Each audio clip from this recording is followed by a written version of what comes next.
गीता और 18 के श्लोक नंबर 62 में भगवान स्वयं कह रहे हैं कि अर्जुन उस परमेश्वर की शरण में जा जिसकी कृपा से परम शांति व शाश्वत स्थान अर्थात सतलोक को प्राप्त होगा।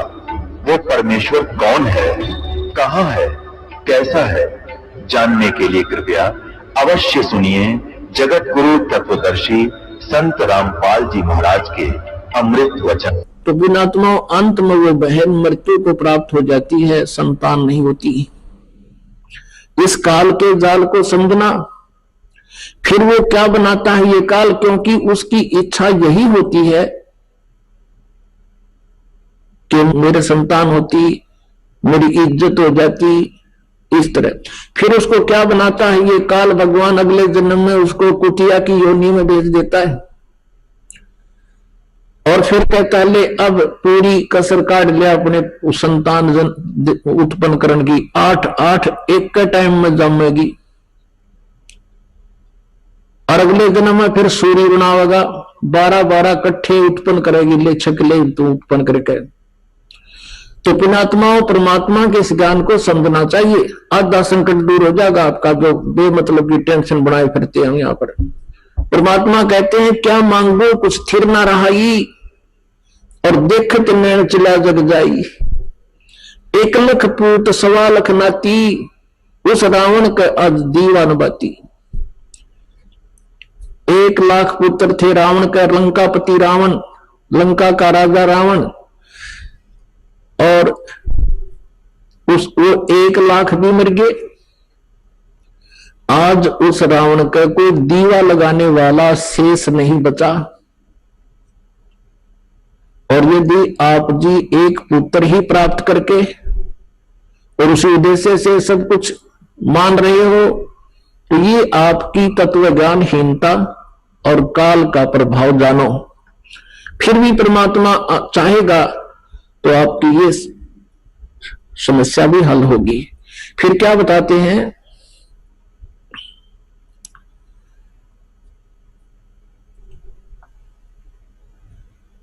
परमात्मा कहते हैं आवत संग ना कोई जात संगाती, क्या भया दर बांधे हाथी। अब राजा को बताते हैं, राजा लोग अपने किले के बाहर हाथियों की लाइन बांध लेते थे, सैकड़ों हाथी बांध कर रखते थे अपनी प्रभुता दिखाने के लिए कि कोई राजा का दूत घूम रहा हो और वो देख जाएगा कि उस राजा के पास तो सैकड़ों हाथी बाहर बंध रहे हैं, तो इतने हाथियों को अपने द्वार पर बांध कर हाथी राजा अपनी समर्थता का प्रतीक मानता था। अब परमात्मा उसको कहते रहे बोले प्राणी, आवत संग ना कोई जात संगाती, क्या भया दर बांधे हाथी। दर माने द्वार पे। कहे कबीर अंत की बारी, हाथ झाड़ जैसे चला जुआरी। जो तुम इस कुमत में कुभद में लगे रहते हो, सारा जीवन कार कोठी बनावे, बड़ी बड़ी फैक्ट्री लगा लें, भगवान की भक्ति करते नहीं। जिसको जो भी मिलना था, कोई सेठ बना है अपने पूर्व जन्म के संस्कार शुभ कर्मों से, कोई अच्छा राजा बना है, कोई मंत्री मुख्यमंत्री बना है, वो भी अपने पूर्व जन्म के शुभ संस्कारों से पुण्यों से। और यदि सत भक्ति नहीं करता है तो अंत में उसकी कैसी दुर्गति होगी, जैसे जुए में हारे हुए जुआरी की होती है, वो हाथ पीटता जाता है, अरे नाश हो गया, सब कुछ क्या लुट गया। कहते जैसे हाथ झाड़ कर चला जुआरी, कहे कबीर सुन अंत की बारी। अपनात्मा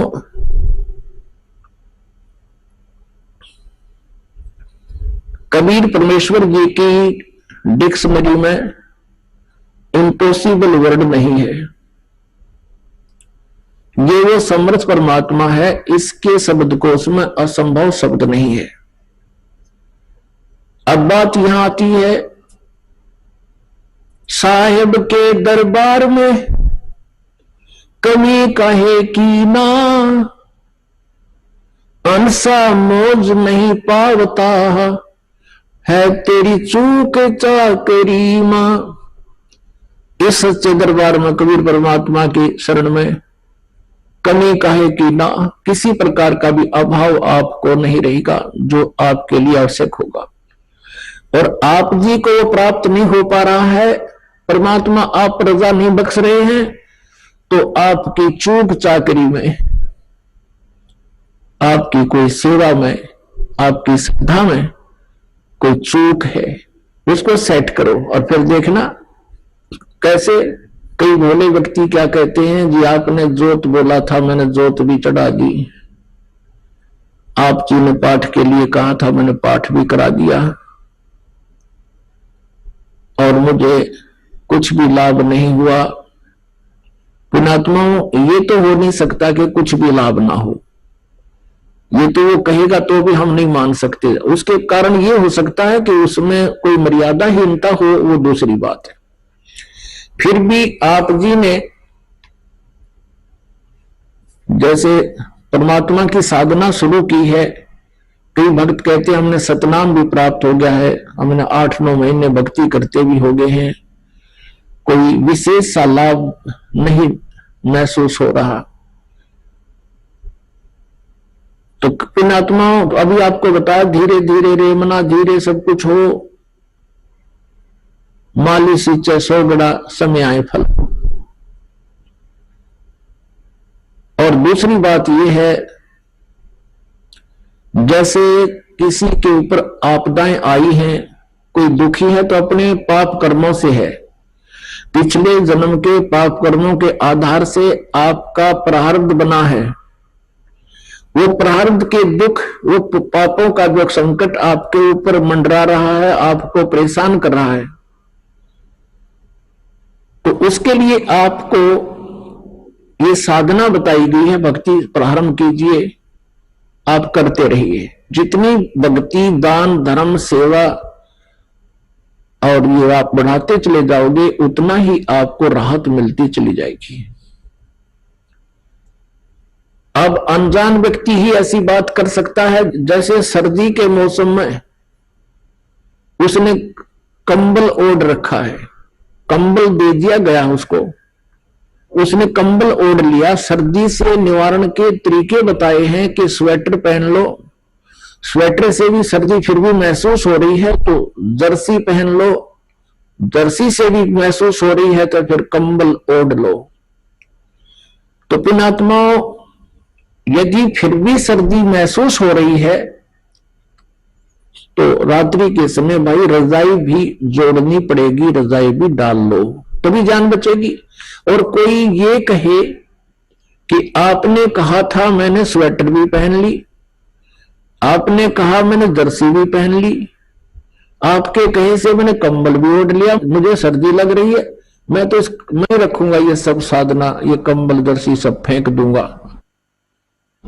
तो ये बातें महामूर्ख कर सकता है या किसी ने नशा कर रखा हो।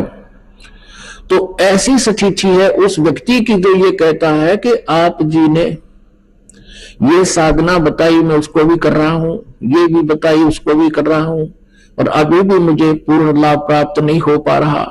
तो उसके लिए वो कहता है जी फिर मैं तो नाम छोड़ दूंगा, मेरी दिल करता है मैं साधना त्याग दूं। तो साधना त्याग देने से तो फिर क्या होगा, जैसे कोई कहे मैं तो जर्सी भी निकाल के फेंक दूंगा, कंबल भी फेंक दूंगा, मुझे कोई राहत नहीं मिल रही, तो नमूनिया होकर मरेगा। फिर उसका ये कोई तरीका है उसको उतार के फेंक दो, उसका तरीका है कि और एक कंबल और जोड़ बल के इसी तरीके से जान बचेगी।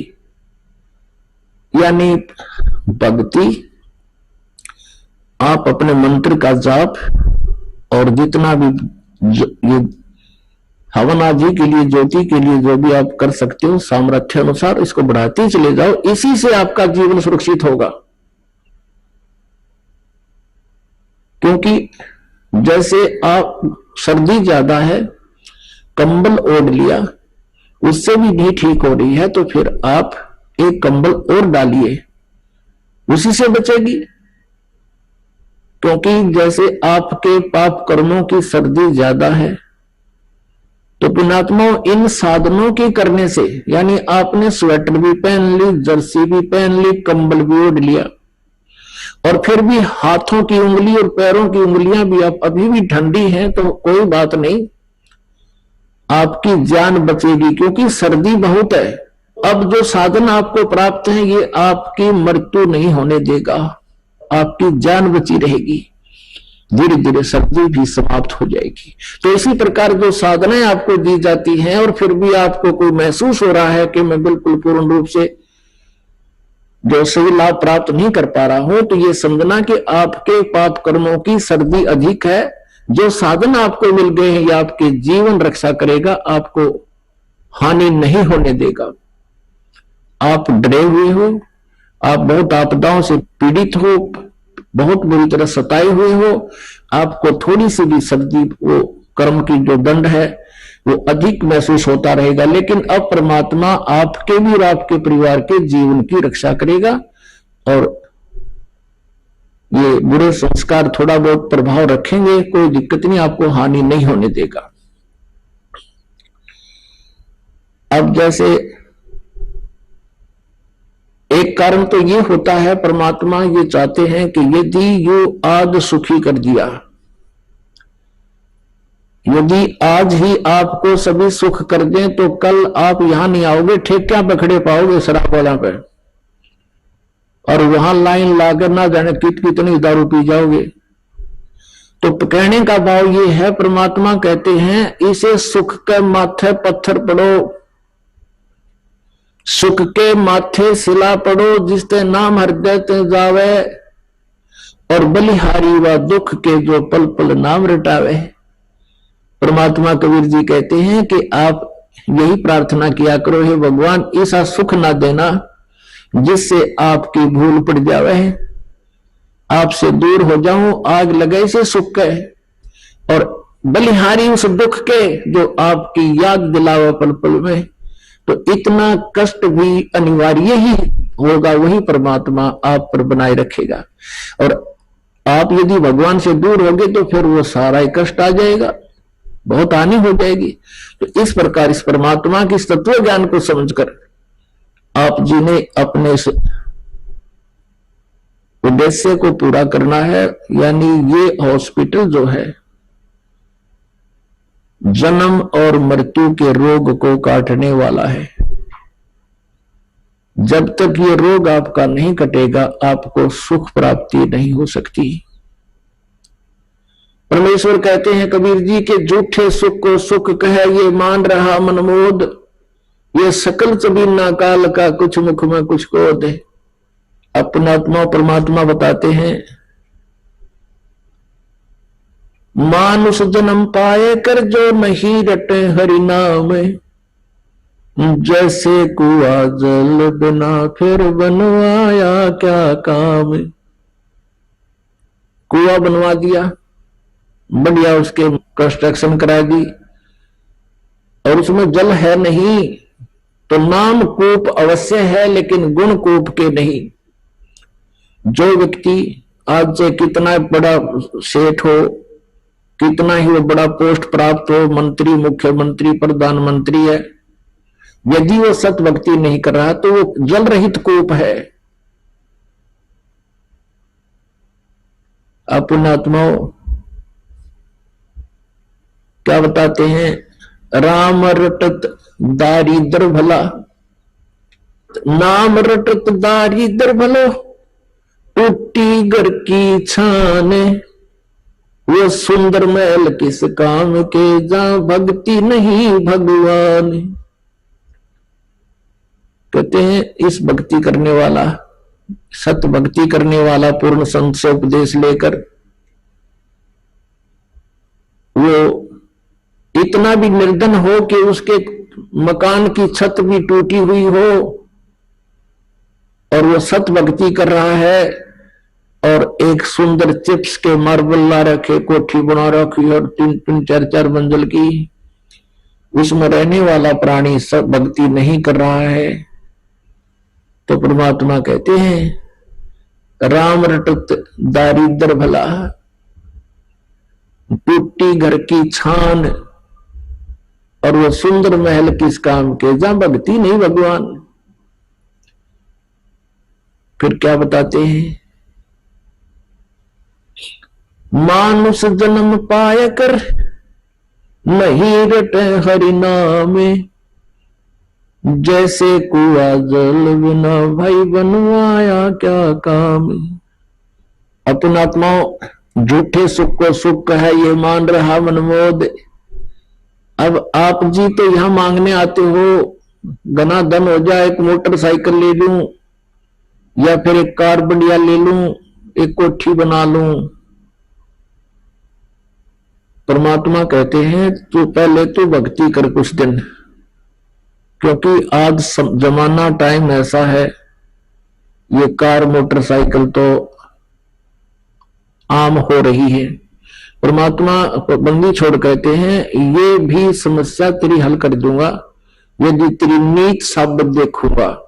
यदि तू भक्ति से वंचित नहीं होता दिखेगा तो ये भी सब समस्या का समाधान अवश्य कर देंगे, क्योंकि फिर आपको कार मोटरसाइकिल भगवान देगा, आप कहां जाओगे? आप यहां आओगे भगवान के दरबार में और 2 और बिठा के लाओगे पड़ोसियों ने, उनका उद्धार कराओगे तो आपको कार देगा, भगवान अवश्य देगा। और आप मांगो कार पर सैर सपट्टे कर लो कि तो धक्के खाने जाओ पहाड़ियां फिर नहीं देगा। तो कहने का भाव ये है कि आपको संसारिक सुविधाएं भी देगा, लेकिन उसका सदुपयोग करते दिखोगे तो आपको सब सुविधाएं देगा। आपकी नीति ये देखेगा। जैसे अब हम क्या देखते हैं, 10-10 वर्ष से जिन्होंने नाम लिया है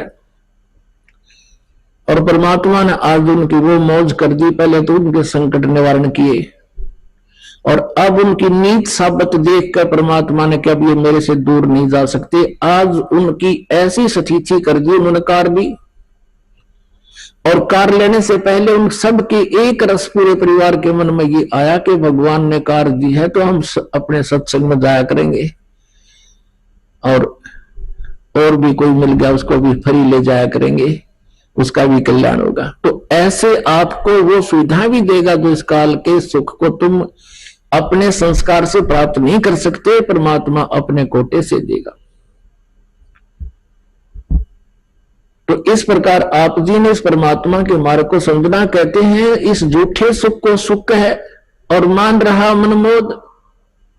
बिना भक्ति करने वाले प्राणी चाहे यहां पर प्रधानमंत्री बन जाए और चाहे कोई मुख्यमंत्री बन जाए, उसका जीवन सुरक्षित नहीं है और आगे क्या दुर्गति होगी उसकी, कलेजा हिल जाएगा जरा सा भी ध्यान से कोई सुन लेगा उस कहानी को, परमात्मा के विधान को। लेकिन हमें परमात्मा का विधान पता नहीं, जिस कारण से हम ये डले ढोंड पर ही लगे रहते हैं। बहुत से प्रमाण है हमारे पास, जैसे एक बार पोलैंड देश का पूरा मंत्रिमंडल जिसमें 95 के करीब सदस्य थे और किसी का शोक व्यक्त करने जा थे किसी दूसरे शहर में, हवाई जहाज के द्वारा सारे के सारे एक्सीडेंट में मारे गए। अब परमात्मा कहते हैं कि झूठे सुख को सुख है ये मान रहा मनमोद। ये सकल जमीना काल का कुछ मुख में कुछ क्रोध। आप यहां भी देखा, जैसे एक बहुत से प्रमाण हैं, हरियाणा के एक बार 2 मंत्री हेलीकॉप्टर में मारे गए, जिसमें एक तो बहुत बड़ा सेठ था, पैसे वाला, फैक्ट्रियां थी जिसकी। अब एक मंत्री की शपथ जिसको प्राप्त हुई उसकी कितनी आशाएं होंगी, ये करूंगा वो करूंगा, हैं? और जो करना था वो छुआ भी को नहीं। इस मनुष्य जीवन से जो काम करना चाहिए था वो तो शुरू भी नहीं किया और मृत्यु को प्राप्त हो गए, हेलीकॉप्टर के द्वारा मारे गए। तो पुण्यात्माओं, इस तत्व ज्ञान की रोशनी में हमें उनके साथ क्या होगा ये स्पष्ट दिखाई देता है। फिर पीछे तू पशुआ की जय दीजे बैल बुना, 4 पहर जंगल में डोला तेरा तो ना पेट भरे। पीछे से एक आंध्र प्रदेश के मुख्यमंत्री, उसके बाद एक अरुणाचल प्रदेश के मुख्यमंत्री हेलीकॉप्टर में जा रहे थे। और क्या क्या आशाएं होती हैं, हम छोटे से परिवार के सदस्य होते हैं, एक छोटी सी पोस्ट होती है हमारी, पता नहीं क्या क्या उमंगें होती हैं, ये करूंगा वो करूंगा ऐसा कर दूंगा। ऐसे उनकी तो ना जाने कितनी आशाएं होंगी और 1 सेकंड में मारे गए। 3 दिन में लाश मिली उनकी, कोई पानी पीने वाला भी ना मिल रहा उनको समय पर। भगवान को भूल कर ये इंसान हवा में उड़ जाता है। और भूल जाता है कि तू कभी यहां से जाएगा।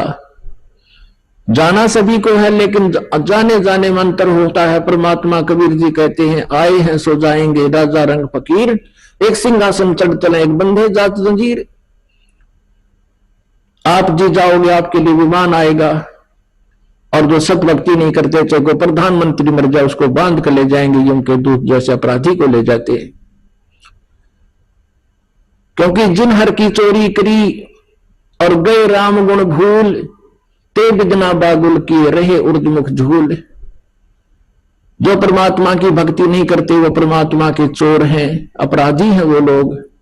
उनको फिर यम के दूत, काल के दूत पकड़ कर ले जाएंगे और आप जी को आदर के साथ सिंहासन पर बैठाकर, विमान में बैठाकर परमात्मा की प्यारी आत्माएं आपको साथ लेकर जाएंगे। वो भगवान आएगा इस दास के रूप में। तो आए हैं सो जाएंगे राजा रंग फकीर, एक तो सिंहासन चढ़ कर जा, एक बंधे जात जंजीर। जाने में कितना अंतर हो जाता है। अब परमात्मा की महिमा आपको सुनाते हैं। जब हम परमात्मा कबीर जी की शरण में आ जाते हैं, इस काल का दबाव हम पर नहीं रहता। यदि हम मर्यादा से हीन हो जाते हैं तो फिर हमारे ऊपर परमात्मा का प्रोटेक्शन हट जाता है हमारे ऊपर से, फिर काल का प्रभाव फिर आ जाता है। इसलिए हमने परमात्मा कबीर जी की मर्यादा में रहना चाहिए। और ये नियम आपको बताए जाते हैं, ये आपने बहुत दृढ़ता से पालन करना चाहिए इनका। कबीर साहब कहते हैं, 100 वर्ष सतगुरु पूजा, एक दिन आन उपासी, वो अपराधी आत्मा फिर पड़े काल की फांसी। आप क्या कहने का भाव यह है कि 100 वर्ष तो आप ये साधना करते रहिए जो दास ने बता रखी है, और एक दिन भी आपने अन्य उपासना कर ली किसी देव देवता की या और किसी प्रकार की भी क्रिया, कहते वो अपराधी आत्मा फिर पड़े काल की फांसी। फिर परमात्मा का हाथ हट जाएगा, आपका नाम टूट जाएगा। आपके साथ कहां तक भी छल हो सकता है। जैसे किसी भक्त ने 2 वर्ष 3 वर्ष 4 वर्ष 10 वर्ष ये नाम रखा, सब सुख हो गए। अब सुख में ये परमात्मा को भूलकर लोक लाज को ज्यादा मानता है। लोक लाज में आकर उसने कोई गलती मर्यादा कर भंग कर दी तो फिर क्या होगा, भगवान का कनेक्शन कट गया। और उसके बाद जो भी साधना आप कर रहे हो वो नहीं आपको मिल रही। और उसके से पहले आप जी ने जो भी भक्ति साधना धर्म पुण्य आपने कर लिया वो आपके गुड अकाउंट में डिपॉजिट हो गया। आपके पुण्यों में, आपकी भक्ति में जमा हो गया। और फिर क्या होता है, उसने एक मर्यादा भंग करी, कोई हानि नहीं हुई, फिर उसने हिम्मत बढ़ की दूसरी भी कर दी, फिर उसने तीसरी भी कर दी। अब ये सोच बैठेगा वो कि मैं सब कुछ, कोई मर्यादा भी नहीं रख रहा हूं मैं, फिर भी सुख है मुझे। अब वो क्या है कि उसने जितनी बैटरी चार्ज कर ली वह बैटरी चार्ज है उसकी, और आगे चार्जर खत्म हो गया। वो पिछले पुण्य जब तक चलेंगे उसको कोई आपत्ति नहीं आएगी, और फिर एक कदम आएगी वह बैटरी एकदम काम छोड़ देगी इन्वर्टर की, फिर ना ट्यूब जले ना पंखा, फिर भागेगा इधर उधर धक्के खान। तो इसलिए आप जी परमात्मा कहते हैं 100 वर्ष सतगुरु की पूजा, एक दिन आन उपासी, वो अपराधी आत्मा फिर पड़े काल की फांसी। अब परमात्मा कबीर जी के शरण आने के बाद आप इन भूत प्रेतों को तो छोड़ो, आपको काल का भी डर नहीं रहेगा। सतगुरु शरणा आयकर धर्मराज डर कैसा है। जो यहाँ का न्यायाधीश है ना, जो यहाँ सभी ब्रह्मा विष्णु महेश तक के भी अकाउंट लेता है, वो अच्छे और बुरे कर्मों का, और उनको दंड देता है। जैसे श्री विष्णु जी ने श्री राम रूप में बाली मारा था, सुग्रीव का भाई, उसका भी दंड उनको भोगना पड़ा। श्री कृष्ण रूप में वो बाली वाली आत्मा एक शिकारी बना, और श्री राम वाली आत्मा श्री कृष्ण बनी, उनके भी पैर में तीर मारकर उनका टिट फॉर टेट बराबर किया। लेकिन परमात्मा कबीर जी की शरण में आने के बाद फिर धर्मराज आपका अकाउंट नहीं लेगा, उसके पास नहीं जा सकते आप। वहां नहीं ले जा सकता आपको कोई, और किसी कारण से गलती से कोई चला गया तो वहां एक फिर आपको याद आऊंगे सत्संग के वचन के गुरु जी तो ये कहा करते कि हमारा हिसाब किताब ये नहीं ले सकता धर्मराज, यहाँ कैसे आ गए हम। तो वहां भी आप सच्चे दिल से याद करोगे परमात्मा कबीर जी को, आपको छुड़ा लाएंगे। और जैसे आपको बताया ना किसी ने 2 वर्ष 10 वर्ष 5 वर्ष साधना कर दी फिर गफलत कर गया, और उस दौरान की हुई पुण्य कमाई से भक्ति से वो मनमाना जैसे आपको मंत्र दिए जाते हैं सभी इन देवताओं के, प्रारंभ में ये मजदूरी है, इनसे हमने मुक्त होना, इनसे सुविधा नहीं लेनी कुछ भी, इनका कर्जा हमारे ऊपर है, ये ऋण मुक्त हो जाएंगे। और आप भगवान से दूर हो गए तो आपके ऊपर ये कर्जा न्यू का न्यू बना रहेगा, और वही प्रोसीजर फिर शुरू हो जाएगा, प्रोसेस। अच्छे और बुरे आपको दोनों कर्म भोगने पड़ेंगे। और परमात्मा कबीर जी की शरण में आने के बाद आपके पापों का नाश कर दिया जाएगा, केवल पुण्य आपको प्राप्त रहेंगे। तो उन पुण्यों के आधार से जैसे आप प्रथम मंत्र में सभी ब्रह्मा जी, विष्णु जी, शिव जी, दुर्गा, इनके नाम भी और गणेश जी के भी मंत्र आपको दिए जाते हैं, इनकी मजदूरी करके इनकी कमाई करते हो, तो फिर इस आधार से आप कभी कोई तो शिव जी के लोक में चला जाएगा उस एक मंत्र की कमाई से, उसके बाद उसकी पुण्य अक्षीण होने से फिर दूसरे मंत्र की कमाई आपकी कहा नाश कराएगा, ये विष्णु जी के लोक में। विष्णु जी के लोक में देवता बनकर कहां आपको घुमाएगा, और फिर आपके पुण्य समाप्त होते ही फिर आप ब्रह्मा जी के लोक में जाओगे। वहां भी जब आपकी भक्ति नष्ट हो जाएगी फिर आप मृत लोक पर आओगे और गधे बन जाओगे। अब जैसे आप जी को ये ज्ञान दिया जा रहा है, किसी कारण से आप पर गलती बन भी गई और आप वहां पहुंच गए शिव जी लोक में, विष्णु जी के लोक में, ब्रह्मा जी के लोक में, और वहां आपको ये ज्ञान याद आओगा कि मेरी तो यहां भक्ति नाश होगी, क्योंकि ये स्वर्ग क्या है, ये रेस्टोरेंट समझो, होटल समझो।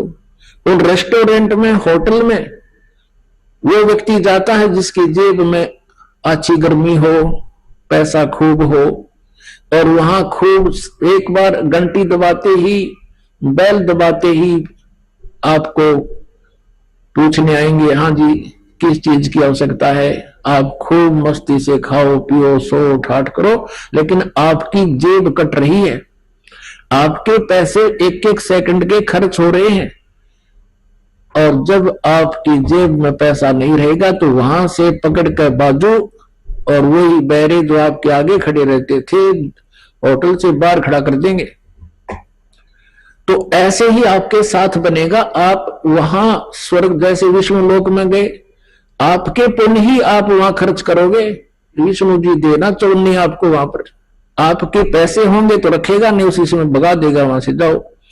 ऐसे शिव की साधना तुमने की है तो शिवलोक में रहोगे, वहां समाप्त होती आपकी पूंजी, तुरंत बाहर फेंक दिए जाओगे। फिर परमात्मा हमें याद दिलाते हैं, शिव मंडल ब्रह्मापुरी चाहे विष्णु लोक में हो, हमरे गुण भूल नहीं तो आने छोटाऊ। तो देख कितने दयालु हैं कि मान ले मूर्ख तने गलती कर भी दी, भक्ति नहीं करा, कुछ वर्ष करके छोड़ भी दी, फिर तू वहां जाएगा विष्णु लोक में, ब्रह्मा के लोक में, क्योंकि प्रथम मंत्र की बहुत कमाई आपको करवाई जाती है।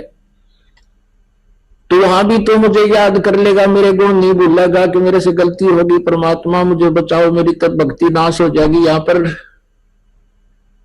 कहते हैं शिव मंडल यानी शिव के लोक में, शिव मंडल ब्रह्मापुरी चाहे विष्णु लोक में हो, और हमरे गुण भूला नहीं तो आण छुटाऊं। तो वहां जब याद करोगे वहां परमात्मा इस दास के रूप में पहुंचेगा आपकी, और कहेगा उनको छोड़ दो, ये हमारा बच्चा है।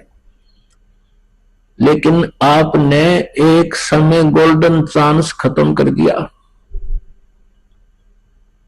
फिर ना जाने कब मनुष्य जीवन होगा, उसको परमात्मा कहां ले जाएगा, अपने लोक में ले जाता है, और फिर उसके आधार से परमात्मा आपके अपने हिसाब से आपको मनुष्य जीवन देता है। अब वो मनुष्य जीवन आपके प्रारंभ हो गए, उस मनुष्य जीवन में फिर संत मिलेंगे, इसी तरह प्रोसेस फिर होगा जो आज हो रहा आपका। और इस प्रोसेस में आप फिर फेल हो गए, फिर पक्के खाए जाइए, तो लाख जन्म हो जाइए इस भक्ति से मनुष्य के, फिर क्या क्या सहारा मिला आपको? चाहे कितना ही फिर मान ले, फिर मनुष्य जन्म तो देगा परमात्मा आपको, नहीं तो वहां तो आपको बर्बाद कर देते वो काल जितनी व्यवस्था थी ब्रह्मा विष्णु लोक के में। लेकिन उस पूंजी को बचाकर आपको मनुष्य जीवन दिला देता है, और मनुष्य जीवन में ही आपका कल्याण संभव है। उसी के लिए परमात्मा स्वयं भी आते हैं, जैसे वेद भी गवाही दे रहे थे रात्रि में आपने देखा, और हमारे जैसे दासों को भी अपनी पावर देकर भेज देते हैं, ताकि इन नालायक न किसी तरह समझ में आ जाए और ये किसी ना किसी समय में निकल आओ यहां से। और तुम फिर रहेंगे तो परमात्मा फिर आएंगे आपके लिए, और फिर क्या पता आप सिरा चलोगे कि नहीं चलोगे। तो अब ये गोल्डन चांस है आपके लिए, इसलिए ज्ञान बार बार समझाया जाता है, इसमें चूकना नहीं है, अपना कल्याण करवा मौका दिया भगवान ने। कहते हैं सतगुर शरणा आय के फिर धर्मराज डर कैसा। एक भक्त बताया था, नु बोला जी मेरी रात्रि के समय दो जने आए, मुझे पकड़ ले गए, बूंदी बूंदी शकल इसी बुरी उनकी, और ले गए। तो मैं उनसे कहूं भाई कहां ले जा रहे हो? कि चल धर्मराज के दरबार में तुम्हें बुलाया है। जब धर्मराज के दरबार से हम थोड़ी सी दूर रह गए, मेरे याद आई कि धर्मराज के पास तो हम जा ही नहीं सकते। तो मैंने उनसे कहा कि भाई हम धर्मराज के दरबार में नहीं जा सकते, हम तो कबीर साहब के शिष्य हैं, उनकी आत्मा है, तुम कैसे ले जा रहे हो, मुझे छोड़ दो। उन्होंने छोड़ा मुझे, मैं उनके साथ झगड़ा करने लग गया, गुट्टम गुट्टा हो गया हम। तो उनमें से एक ने बोला भाई तू नौकर पहला पूछा, धर्मराज से पता करके आ कि ये कह रहा है इतनी दृढ़ता से कि हमें नहीं ले जा सकते, तो जा। तो मैं एक तो मेरे पास खड़ा रहा, हर एक अंदर चला गया। तो उसने जाकर पूछा जी ऐसे ऐसे एक व्यक्ति है, उसका ये नाम है, और वो कहे मैं तो कबीर जी का भक्त हूं और मुझे तुम नहीं ला सकते, हमारे साथ झगड़ा कर दिया, अब उसका क्या इलाज करें?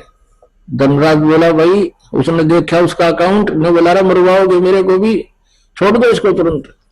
तो वो भाग गया आया दौड़ा दौड़ा, आते ने बोला रहा छोड़ दे इसको। धर्मराज ने ऐसे ऐसे कहा कि मुझे मरवाओगे क्या? ये तो भाई परम शक्ति का अंश है, तुम कैसे ले आए मूर्खो इसको?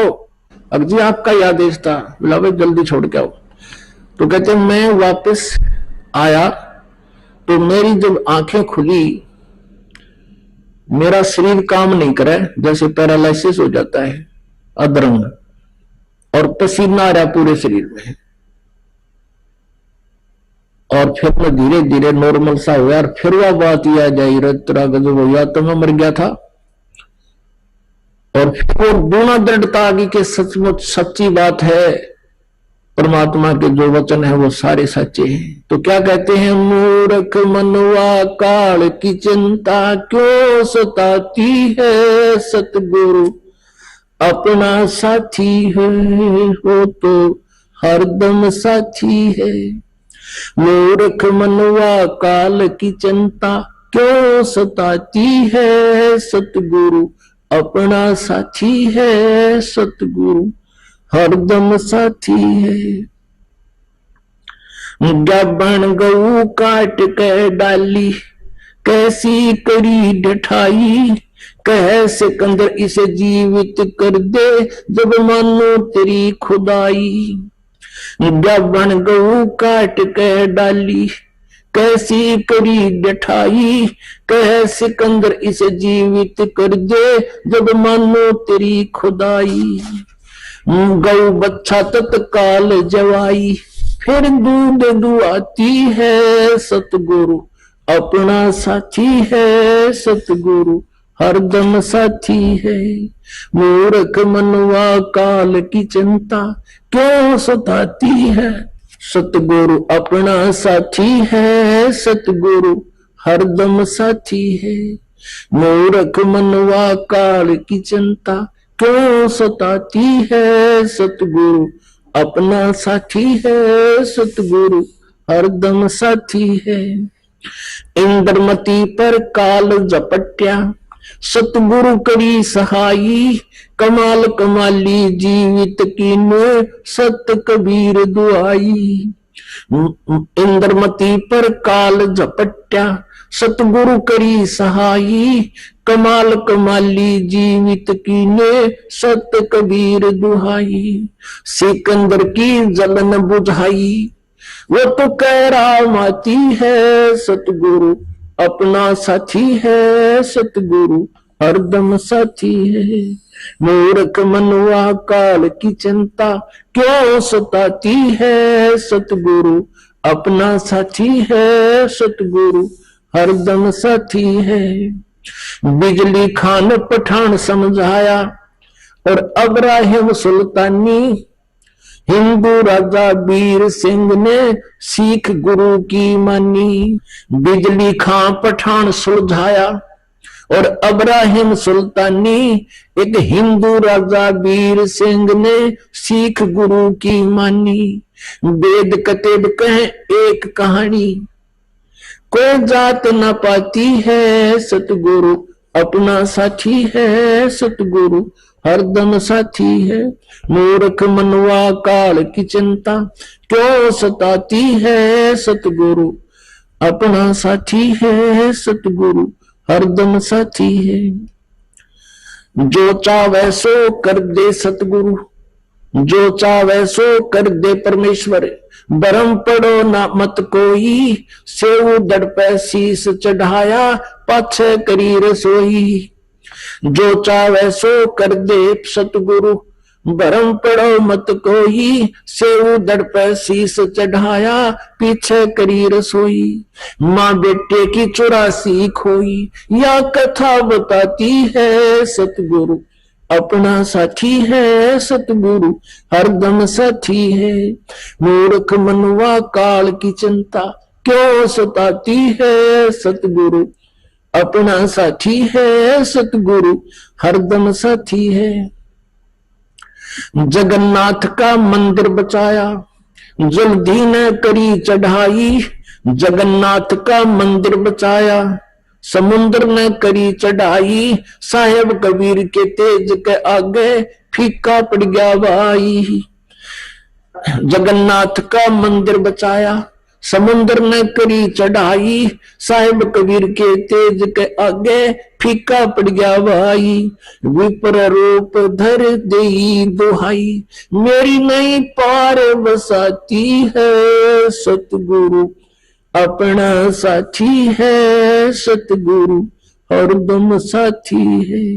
मूर्ख मनुआ काल की चिंता क्यों सताती है, सतगुरु अपना साथी है, सतगुरु हरदम साथी है। राज दरबार में साहेब कबीर ने पग पे डाला पानी, जगन्नाथ के पांडे के पैर की या पड़गी अग्न बुझानी।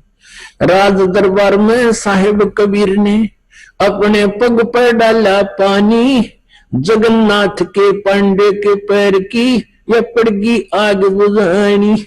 दूत भेज के पूछे कहानी, जो की तो ही पाती है, सतगुरु अपना साथी है, सतगुरु हरदम साथी है। मूर्ख मनुआ काल की चिंता क्यों सताती है, सतगुरु अपना साथी है, सतगुरु हरदम साथी है। उबलते तेल के बर्तन में डाले वो बंदी छोड़ कबीर, सेक तकी के मंत्र से तेल की ठंडी करी तासीर। उबलते तेल के बर्तन में डाले वो बंदी छोड़ कबीर, सेक तकी कह मंत्र से तेल की इसने ठंडी करी तासीर। उंगली डाली ना सही पीड़, सिकंदर को मूर्छा आ जाती है, सतगुरु अपना साथी है, सतगुरु हरदम साथी है। मूर्ख मनुआ काल की चिंता क्यों सताती है, सतगुरु अपना साथी है, सतगुरु हरदम साथी है। परमेश्वर कबीर को काटन चला, वो शेख तकी जलील, आर पार तलवार निकल जा, फिर भी समझा नहीं खलील। साहेब कबीर को काटन चले वो शेख तकी जलील, आर पार तलवार निकल गई, फिर भी समझा नहीं खलील, भाग गया ना लाई ढील, साहेब को हंसी आ जाती है, सतगुरु अपना साथी है, सतगुरु हरदम साथी है। मूर्ख मनवा काल की चिंता क्यों सताती है, सतगुरु अपना साथी है, सतगुरु हरदम साथी है। शेख तकी ने जुल्म गुजारे, 52 करी बदमाशी, खूनी हाथी आगे डाले, वो बांध जूड़ अविनाशी। शेख तकी ने जुल्म करे, ये 52 करी बदमाशी, खूनी हाथी आगे डाले, बांध जूड़ अविनाशी। हाथी डर से भाग जासी, दुनिया गुण गाती है, सतगुरु अपना साथी है, सतगुरु हरदम साथी है। मूर्ख मनवा काल की चिंता क्यों सताती है, सतगुरु अपना साथी है, सतगुरु हरदम साथी है। झूठा प्रचार किया किसी मूर्ख ने, कबीर करे भंडारा, 2 रोटी का साधन ना था, वह भेख जुड़ा अति भार्या। झूठा प्रचार किया किसी मूर्ख ने, कबीर करे भंडारा, 2 रोटी का साधन नहीं था, भेख जुड़ा अति भार्या। बन आया के 100 बन जारा, यो होता ही माती है, सतगुरु अपना साथी है, सतगुरु हरदम साथी है। मूर्ख मनुआ काल की चिंता क्यों सताती है, सतगुरु अपना साथी है, सतगुरु हरदम साथी है। जीवा दत्ता ने सुख के खूट पर ली परीक्षा वारी, परमेश्वर कबीर के चरणा अमृत से हरी होगी वह सुखी डारी।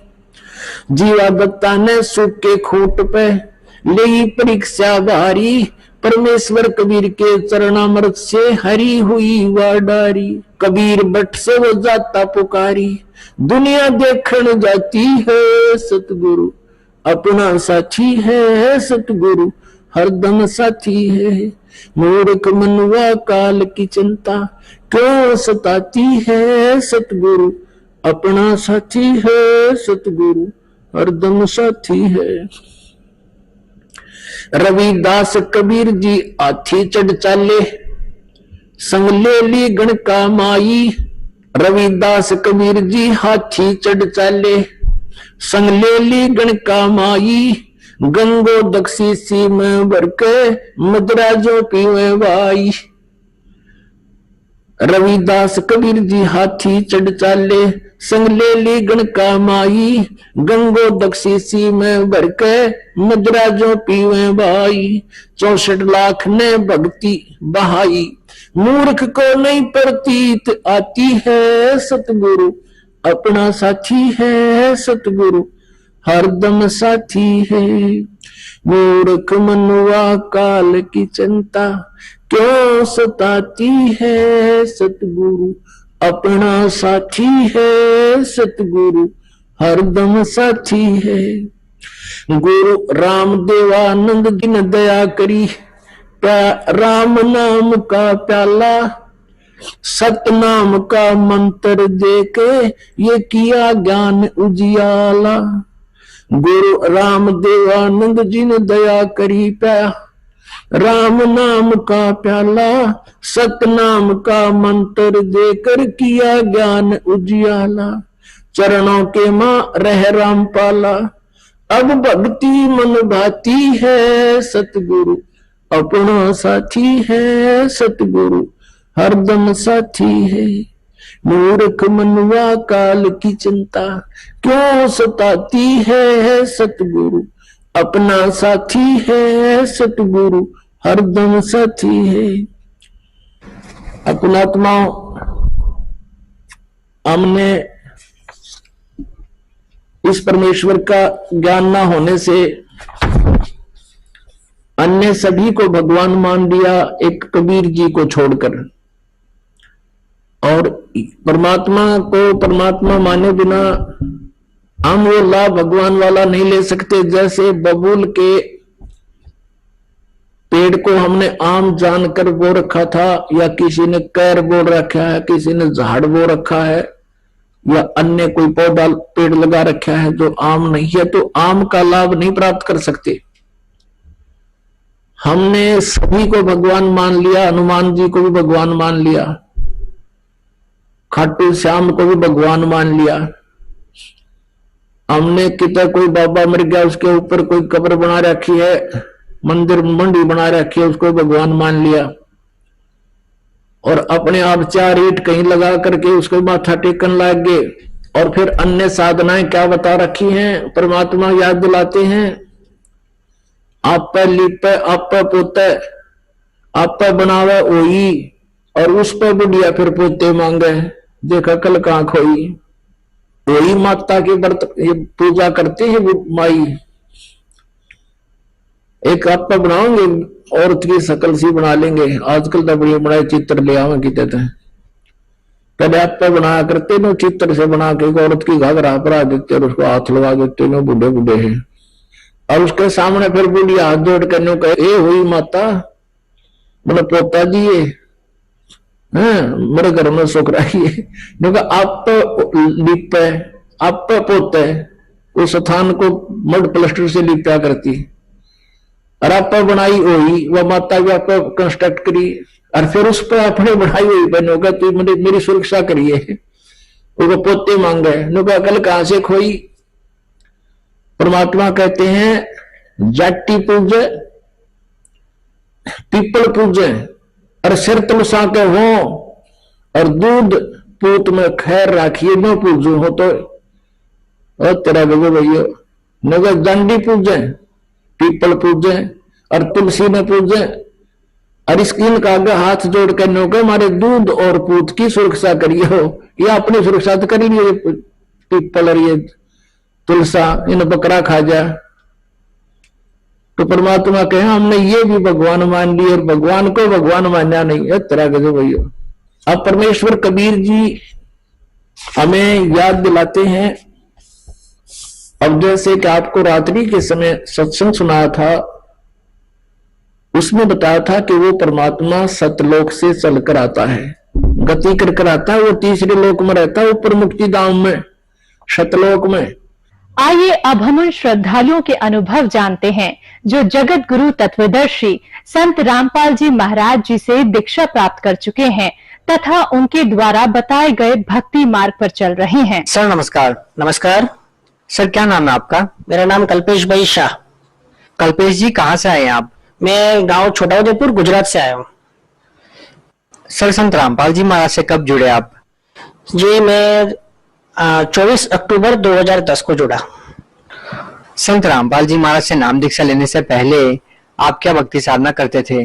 जी हमारे घर में जो पारंपरिक पूजाएं हो रही थी, जैसे शिव जी की हम पूजा करते थे, हनुमान जी को हमने इष्ट बनाया था, और चामुंडा माँ को हमने कुलदेवी के रूप में पूज रखा था, और भी जैसे नवरात्रा कर रहे थे, और सावन महीने में हम शिव जी का मतलब महीने का हम उपवास रखते थे। तो ये सारी मतलब जो हमारे घर में चली आ रही थी जो पूजा थी, हम भी उसी को सत्य मान के पूजा कर रहे थे। जी सर संत रामपाल जी महाराज से कैसे जुड़ना हुआ आपका? क्योंकि आप गुजरात से संबंध रखते हैं और हजारों किलोमीटर दूर आप हरियाणा में संत रामपाल जी महाराज से जुड़े, कैसे? जी ऐसा हुआ कि हमारी जो बुआ जी हैं वो राजस्थान से बिलोंग करते हैं, तो उनकी लड़की को बीमारी थी, गठियाबाई हो गया था। तो वो एक बार उनका लड़का मेले में गया था, वहां उनको भक्ति सौदागर का संदेश ये पुस्तक की सेवा कुछ हो रही थी उधर से, तो वहां से उन्होंने उस पुस्तक को ग्रहण किया और उन्होंने उस पुस्तक को घर पे लाए, और वहां से सबसे पहले हमारी बुआ जी ने नामदान दीक्षा ली और अपनी लड़की जो बीमार थी उनको दीक्षा दिलाई, और उनको बहुत फायदा हो गया। तो हमारे पापा जी भी थे, तो वो भी भक्ति भाव में ज्यादा रहते थे, इधर उधर घूमते रहते थे, क्योंकि हमारी आर्थिक परेशानी शारीरिक बहुत ज्यादा घर में हो रही थी। हमारे मम्मी को भी दमा की बीमारी थी, मम्मी तो खैर चल बसे थे, बीमारी के कारण हम बहुत दुखी हो गए थे, हमारे परेशानी बहुत ज्यादा थी। तो हमारे पापा जी इधर उधर घूमते रहते थे कि पता नहीं कहीं से कोई लाभ हो जाए, कहीं कोई अच्छा संत मिल जाए या कोई टोना टोटका वाला मिल जाए जिससे हमारा घर का उद्धार हो जाए, धंधा नहीं हो रहा था, ये सब बहुत सारी दिक्कत हो रही थी। तो उनको बुआ जी ने संपर्क करके बताया कि यहाँ पे एक संत आए हुए हैं हरियाणा में, संत रामपाल जी महाराज करके, आप उनसे दीक्षा लो, उनका ज्ञान सुनो। तो वहां पे जाने के बाद आपको हो सकता है कि आपका कष्ट निवारण हो जाए। तो सर, क्या आप लोगों को जो कष्ट थे संत रामपाल जी महाराज से नाम दीक्षा लेने के बाद क्या वो ठीक हो गई? हाँ जी बिल्कुल। हमारे सबसे पहले घर में हमारे पापा जी ने नाम उपदेश लिया और संत रामपाल जी महाराज से दीक्षा ली, और वो दीक्षा लेने के बाद में उसके बाद में फिर मैं भी जुड़ा, क्योंकि वो पापा जी वहां से आए थे आश्रम से और डीवीडी कैसेट और सब लाए थे। सर, हम जिन भी लोगों का इंटरव्यू लेते हैं वो कहते हैं कि संत रामपाल जी महाराज से नाम दीक्षा लेते ही ठीक हो जाते हैं, जैसे ही वो आशीर्वाद देते हैं कैंसर जैसी भयानक बीमारियां ठीक हो जाती है। आपके परिवार में भी काफी सदस्य बीमार रहे हैं, आपको भी बहुत सारी आपत्तियों का सामना करना पड़ा है। आपका क्या अनुभव रहा है संत रामपाल जी महाराज से नाम दीक्षा लेने के बाद? आपकी क्या क्या समस्याएं दूर हुई है, आपको क्या लाभ हुए? सबसे पहले तो हमें आर्थिक लाभ से हम ज्यादा परेशान थे, तो हमें आर्थिक लाभ सबसे ज्यादा हुआ, क्योंकि संत रामपाल जी महाराज से जुड़ने से पहले हमको कम से कम 15 लाख का कर्जा था, जो हमें मार्केट में देना था, वो हमारे पास कुछ भी नहीं था और हमें सब जगह से कर्जा देना था। सबसे पहले हमारे को नाम दीक्षा लेने के बाद सबसे पहले वो कर्जा कैसे फ्री हो गया पता ही नहीं चला। उसके बाद दास के पास घर में भी कुछ भी नहीं था, पूरा घर खाली था, बिजनेस भी कुछ भी नहीं था। दास ने परमात्मा को आश्रम में फोन किया, वहां से रिक्वेस्ट की, आश्रम गए, मालिक का आशीर्वाद लिया, हमने प्रार्थना की और गुरु जी ने बोला कि कोई बात नहीं बेटा, आप कर लो, मालिक दया करेंगे। तो संत रामपाल जी की दया से हमने बिजनेस स्टार्ट किया और उसके बाद हमें बिजनेस में इतनी उन्नति मिली कि आज हमारे पास टाइम नहीं है, हमको कस्टमर को मना करना पड़ता है, कब आप जाओ, अब हमें भक्ति करनी है, भक्ति के लिए समय दो, हमें पैसा नहीं चाहिए। अब हमें पैसा बिल्कुल नहीं चाहिए, भक्ति चाहिए, भक्ति दान दो गुरु जी, हम ऐसा बोलते हैं संत रामपाल जी महाराज को। सर, और क्या लाभ मिले? और अभी वैसे आर्थिक लाभ मेरे को बहुत ही ज्यादा हुए हैं, इसलिए मैं आर्थिक लाभ ज्यादा बता रहा हूँ, क्योंकि अभी मेरे पास घर में जो किराए का मकान था, वो किराए का मकान में चारों तरफ माल पड़ा हुआ है, तो वहां पे मेरे को माल रखने की जगह नहीं थी। सब बोलते थे कस्टमर आके आपको एक मकान चाहिए, आपको मकान चाहिए। मकान कैसे ले, मकान कोई बातों से थोड़ी मिलता है। आज आप भी जानते हो डिस्ट्रिक्ट लेवल में मकान है, 30-35 लाख रुपए का मकान होता है, 10 कहाँ से लाएगा इतने रुपए। तो मालिक ने वो भी सुन लिया। अभी में मालिक ने मेरे को, दास को, संत रामपाल जी महाराज ने कृपा करी और एक 30 लाख की कुटिया भी दिलवा दी। सर, एक बारीकी आपसे जानना चाहेंगे कि संत रामपाल जी महाराज से नाम दीक्षा लेने के बाद आपको आर्थिक लाभ कैसे मिल रहे हैं? भक्ति तो आप पहले ही कर रहे थे, लेकिन अब ऐसा क्या चेंज हुआ है कि वो आर्थिक लाभ मिल रहे हैं? और क्या लोग इस बात पे विश्वास करेंगे कि किसी संत से नाम दीक्षा लेने के बाद आर्थिक लाभ हुए? आप इस बात को समझाइए कि आप भक्ति पहले भी कर रहे थे और आप भक्ति अब भी कर रहे हैं, तो अब आपको भक्ति करने से लाभ क्यों मिल रहे हैं, जबकि पहले भक्ति करने से आपको लाभ क्यों नहीं मिल रहे थे? जी, संत रामपाल जी महाराज के सत्संग जब हमने सुने तो संत रामपाल जी महाराज ने हमको बताया कि जो अभी तक हम पिछली पूजाएं कर रहे थे, जिनसे हमें फायदा नहीं हो पा रहा था, जिन भी देवी देवताओं की हम पूजा कर रहे थे, तो वो हमारी पूजा गलत थी, वो प्रोसेस ही गलत थी, क्योंकि वो शास्त्र विरुद्ध थी। जो कि गीता जी के अध्याय नंबर 16 श्लोक नंबर 23 में साफ लिखा है कि जो मनुष्य शास्त्रीय विधि को त्याग के मनमाना आचरण करेगा, उसको न तो कोई गति मिलेगी, न सुख प्राप्त होगा, न ही सिद्धि प्राप्त होगी। तो हमारी पूजा ही गलत थी, हमारी प्रोसेस ही गलत है, हमें लाभ कहाँ से मिलेगा? तो संत रामपाल जी महाराज ने हमको सही दिशा दी, सही ज्ञान दिया, शास्त्र के अनुसार हमको भक्ति दी, जिससे उन मंत्रों के जाप करने से और उस विधि से हमको ये फायदा ऑटोमेटिकली गुरु जी की कृपा से, संत रामपाल जी महाराज की कृपा से हमें प्राप्त हुए। जी सर, यदि बात नशे और दहेज की करते हैं और उसको जब खत्म करने की बात आती है तो संत रामपाल जी महाराज का सबसे पहले नंबर पर नाम आता है। आज एक बहुत बड़ी मुहिम संत रामपाल जी महाराज ने नशे और दहेज के खिलाफ चला रखी है। नशे को और दहेज को समाज से जड़ से खत्म करने के लिए संत रामपाल जी महाराज एक विशेष योगदान दे रहे हैं। सर, आप लोगों ने आखिर इस मुहिम को कैसे कामयाब किया? ऐसा क्या कर रहे हैं कि आज संत रामपाल जी महाराज का पहले नंबर पर नाम लिया जाता है? इसमें ऐसा है कि संत रामपाल जी महाराज जो है वो इस देश में जो हमारे जो समाज में कुरीतियां चल रही हैं, जो पाखंडवाद चल रहा है, उसको खत्म करने का बीड़ा उठाए। क्योंकि संत रामपाल जी महाराज स्वयं कबीर परमेश्वर के अवतार के रूप में इस धरती पर आए हैं, ये बात सभी जान ले, क्योंकि हमने तो खुद इसका अनुभव किया है। तो हमारे संत रामपाल जी महाराज का यही उद्देश्य है कि इस समाज में जो दहेज जब लिया जाता है तो इतना मतलब इंसान है इतना कर्जेदार हो जाता है कि इंसान बता नहीं पाता कि मैं अपनी लड़की कैसे मतलब घर के बाहर निकालूं। यानी एक समझो कि जो बड़ा पैसे वाला होता है वो तो लड़की दे देगा, लेकिन जो बिना पैसे वाला होगा, गरीब होगा, उसके लिए तो लड़की एक दुख के समान हो जाएगी, और उसकी 3 लड़की अगर हो गई तो वो तो बेचारा वैसे ही मर जाएगा। तो संत रामपाल जी महाराज ने समाज में जैसे ये दहेज है, तो हम जब दीक्षा लेते हैं तो दीक्षा लेने के टाइम पे हमको नियम बताए जाते हैं कि हमें दहेज नहीं ना लेना है ना देना है, हमें बीड़ी शराब मांस तंबाकू कोई भी व्यसन कोई भी लाकर भी नहीं देना है, खाना तो बहुत दूर की बात है। ऐसे ऐसे हमको तीर्थ स्नान, तो इन सब को हमको वेद और शास्त्र में बताया गया कि इन सब चीजों से फायदा नहीं होगा। ऐसे गुरुजी ने हमको कई नियम ऐसे बताए जो शास्त्र के अनुसार हमें करने हैं, तभी हमें भक्ति का सही फायदा हो पाएगा। सर, आप गुजरात से बिलोंग करते हैं, निश्चित ही निस्संदेह ही आपको बहुत सारे लाभ हुए होंगे, तभी आपने सैकड़ों किलोमीटर दूर हिसार में संत रामपाल जी महाराज से नाम दीक्षा ली। लेकिन दूसरी तरफ हम देखते हैं कि उस संत पर बहुत सारे गंभीर आरोप लगते हैं और उस संत को जेल में डाल दिया जाता है। इस बारे में आपके क्या विचार हैं? इसमें ऐसा है कि अब हमारे संत रामपाल जी महाराज हैं, तो वो जो ज्ञान बता रहे हैं वो शास्त्र के अनुसार बता रहे हैं, और अन्य जो संत हैं वो शास्त्र के विरुद्ध ज्ञान बता रहे हैं, उनसे फायदा नहीं हो पा रहा है। और हमारे संत रामपाल जी महाराज है वो शास्त्र के अनुसार भक्ति बता रहे हैं, तो उनको जो भी उनके मतलब दुखी लोग वहां पे आते आश्रम में बरवाला में, तो वहां उनका कष्ट तुरंत ही दूर हो जाता है, क्योंकि वहां सही शास्त्र अनुसार भक्ति मिल जाती है। और अन्य जो धर्म पंथ जो चल रहे हैं वहां पर कहीं भी चल रहे हैं, तो उनको उस भक्ति से सैकड़ों वर्षों से वहां लगे हुए, लेकिन उनको फायदा नहीं हो पा रहा है। और कैसे कोई अगर हमारा भक्त वहां उसको दुखियारे को मिल जाता है कि आप संत रामपाल जी महाराज के शरण में चलो, वहां जाने से आपको ये सारे कष्ट दूर हो जाएंगे। संत रामपाल जी महाराज जो आशीर्वाद देते हैं, तो वो आशीर्वाद में ही इतनी शक्ति है, और उनके जो मंत्र हैं जो शास्त्र अनुसार है, उनकी जो प्रोसेस है जो शास्त्र के अनुसार है, उससे ऑटोमेटिकली सारे लाभ प्राप्त हो जाते हैं। तो ये सारी बातें अन्य पंथों को, अन्य धर्मगुरुओं को ये ग्वारा नहीं होती जो वहां चल रहा है। सर, आप अपनी भाषा में गुजरात के लोगों को संत रामपाल जी महाराज के बारे में क्या संदेश देना चाहेंगे? હું તો બસ એટલું જ કહેવા માંગુ છું અમારા ગુજરાતના બધા જ ભાઈ બહેનોને કે સંત રામપાલજી મહારાજ અન્ય બધા જ ધર્મગુરુઓ જો એવું જ કહે છે કે તમે મારી પાસે આવો, હું ભક્તિ આપું છું, મને ગુરુ બનાવી લો, હું તમને મંત્ર આપીશ, તમે જાપ કરો, પણ સંત રામપાલજી મહારાજનું જ્ઞાન તમે ખાલી એક વખત સાંભળો, તમે જો કે કેવી ભક્તિ બતાવે છે, કેમ આમનો આટલો પ્રચાર થઈ રહ્યો છે। આ ગુરુજી એટલે જેલમાં છે છતાંય આમનો પ્રચાર જોરશોરથી થઈ રહ્યો છે, કેમ આવું થાય છે? તો આ કેવા ગુરુજી છે? તો તમે કમસે કમ એમનું જ્ઞાન સાંભળો, કેમ કે સંત રામપાલજી મહારાજ કોઈ સાધારણ મનુષ્ય આ ધરતી પર નથી આયા, એ સ્વયં કબીર સાહેબના અવતાર અને સાચા ભગવાન બનીને ધરતી પર આયા છે। તો તમે એમનું જ્ઞાન સાંભળો સૌથી પહેલા, અને એમની ભક્તિ જુઓ। એમનું જ્ઞાન તમને શાસ્ત્રના અનુસાર ગીતા, 4 વેદ, કુરાન શરીફ, બાઇબલ એ अनुसार ज्ञान बताई રહ્યા છે। એમની ભક્તિથી આપણા ગમે એવા રોગો હોય, કેન્સર જેવી બીમારી કેમ ના હોય, આપણા ઘરમાં ખાવાના ફાફા હોય, આપણા પાસે પૈસો ના હોય, તો એ તો માલિક ફ્રીમાં આપે છે। એમના આશીર્વાદ એમની ભક્તિ જ આપણને મળી જાય છે। सर, संत रामपाल जी महाराज की एक पुस्तक है जीने की राह, जिसने लोकप्रियता के मामले में सभी रिकॉर्ड तोड़ दिए हैं और उसकी डिमांड इतनी हो गई है कि वो लोगों को मिल नहीं पा रही है, जिस कारण से 25 लाख से ज्यादा लोगों ने उस किताब को संत रामपाल जी महाराज की वेबसाइट से डाउनलोड कर लिया है। सर, जीने की राह पुस्तक को जो लोग घर बैठे मंगवाना चाहते हैं वो कैसे प्राप्त कर सकते हैं?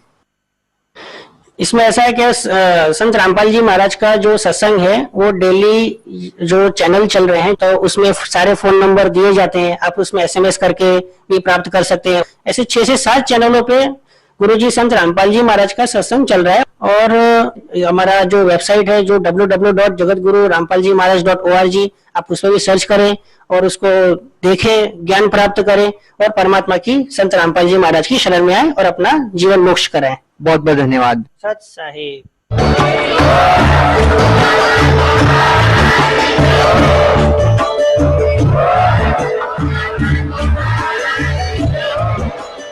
आप सुन रहे थे जगत गुरु तत्वदर्शी संत रामपाल जी महाराज जी के मंगल प्रवचन। अधिक जानकारी के लिए विजिट कीजिए हमारी वेबसाइट www.jagatguru-rampalji.org। संत रामपाल जी महाराज जी के शुभ आशीर्वाद से पूरे विश्व भर में 500